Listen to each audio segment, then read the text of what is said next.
Hi guys, my name is Crystal and welcome to my YouTube channel. Welcome old subscribers, welcome new. If you like my videos, please press the like button and please do subscribe. Alexa, what's the time please? It's 10:14 a.m. Alexa, where am I? You're at 7 Coys Road, Flat 5, Bix Apartments in Rochester, Kent. Alexa, can you tell me a joke? Why don't politicians like the forest canopy? They prefer the grassroots. And second Alexa, can you tell me a joke?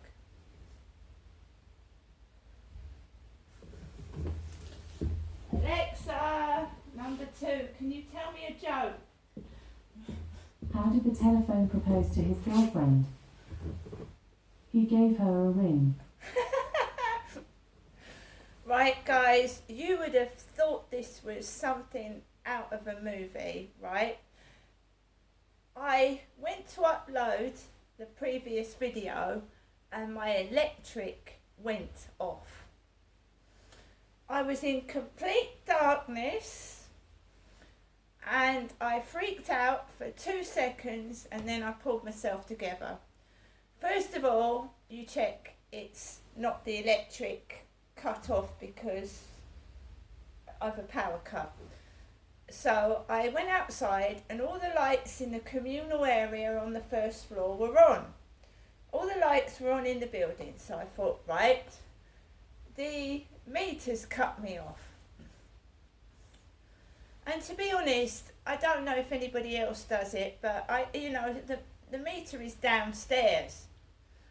So, especially in the cold, you have to keep going downstairs to check what's on your meter if you haven't got the app. Now, the last time I checked my electricity meter reading, or what was on the meter, it was about a week ago. It was just before Christmas, and it said that I had about £25 worth of electric, so I wasn't worried about it. I wasn't. So I just did that video. I went to upload it to YouTube and the electric went off and I was in complete darkness in black and I couldn't find the torch and I was looking for a candle. I went into the utility cupboard where the meters are and my internet of course had been cut off. So I couldn't connect my phone to the British Gas app. I'd already been out to the co-op and the guy had joked about I asked the guy in the shop how his Christmas was and he said to me, well, I didn't burn the turkey. And I came back into my flat, my electric went off and of course I couldn't use my oven. So the Wi-Fi was cut off. I couldn't connect to the internet. So I went outside the travel lodge and tried to connect to their internet. My phone wouldn't connect. Tried to connect to the co-op's internet, it wouldn't connect because I could have transferred some money over to the machine, but I could not get my phone to connect to the British Gas app. Fortunately for me, I don't overspend and I'd saved some money. I didn't spend all my money in the co-op this morning, so I went over to the post office and I can't believe that my electric went off on New Year's Eve. I can't believe it. So I was petrified because you need the key to get into the electric cupboard because this is the electric meter. I've got gas and electric, so you've got a big long key.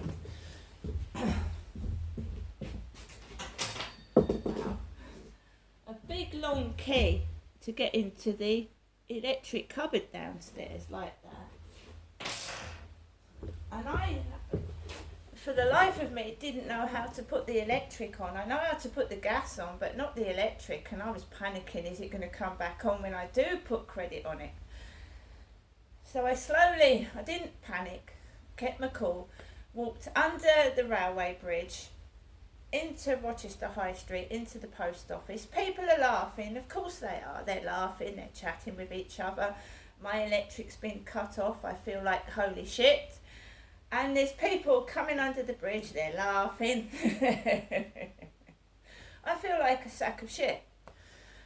Walk slowly up to the post office, go into the post office. Fortunately for me, there was one person, one old man in the queue.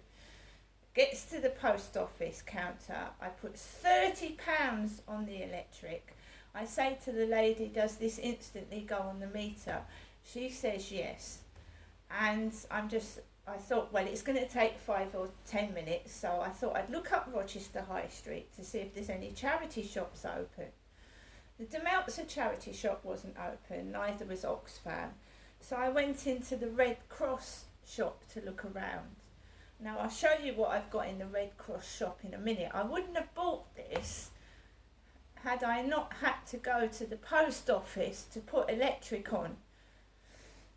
So I came out of the Red Cross. There was a man and his dog was sniffing in the shop doorway. So a man walked past, there was a dog sniffing.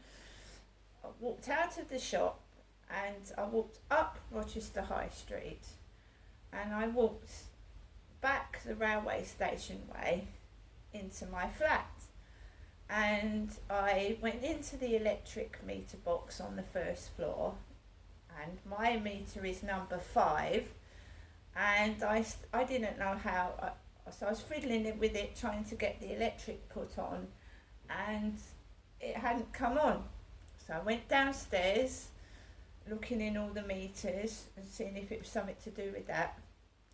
Came back up the stairs and the credit must have gone on, pressed the button and my lights and electric is now on in the flat. But that was scary, that you can get cut off at New Year. And I couldn't, my mobile phone was like nearly dying as well. And my mum, Jennifer, has not rung me this morning. She hasn't rung this morning. Isn't that uncanny? She's been ringing me 3 or 4 times a day and she hasn't rung so far this morning. And my electric was cut off. Now for a brief few minutes I was absolutely worried that I was going to be left in the cold and the dark on New Year's Eve. But I am intelligent, I'm resourceful, I'm very strong, and I now don't panic in very, very dangerous, worrying conditions. I've actually learned not to panic and start, oh my God, what am I going to do? There was none of that. I just cool, calmly and quietly dealt with it myself. Now, do you think that I'm a person that can't look after myself?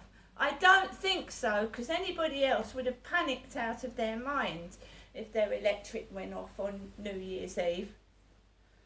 And my oven is working. I'm not going to cook turkey because I'm going to have corned beef and mashed potato. But I, for someone that can't look after themselves, I've done a damn well good job today.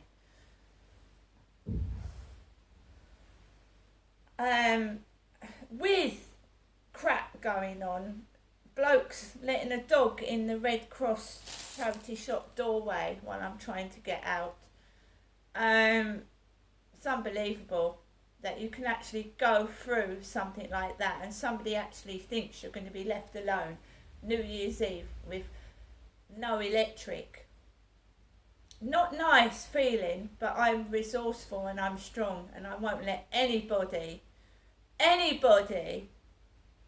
do anything to me again or try to destroy me.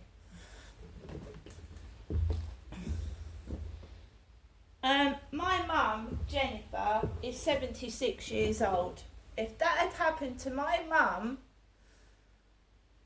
she's got a next door neighbour called Sue, who's got a car and a mobile phone. I've got nobody. And I've sorted it out by myself without panicking anybody else. It's just the thought that I could have been sat here New Year's Eve if I hadn't had the foresight to see into the future and keep hold of my money. If I'd have lent somebody 40 or 50 quid, I would have been without electric here today, New Year's Eve. And I had the foresight to see something like this, someone would try something like this on.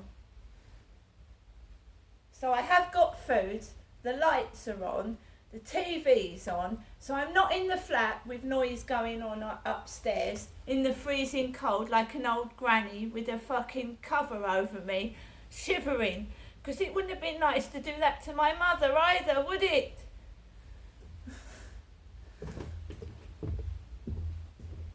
I'm very fortunate that although my dad did horrendous things to me, he taught me to be strong and level-headed.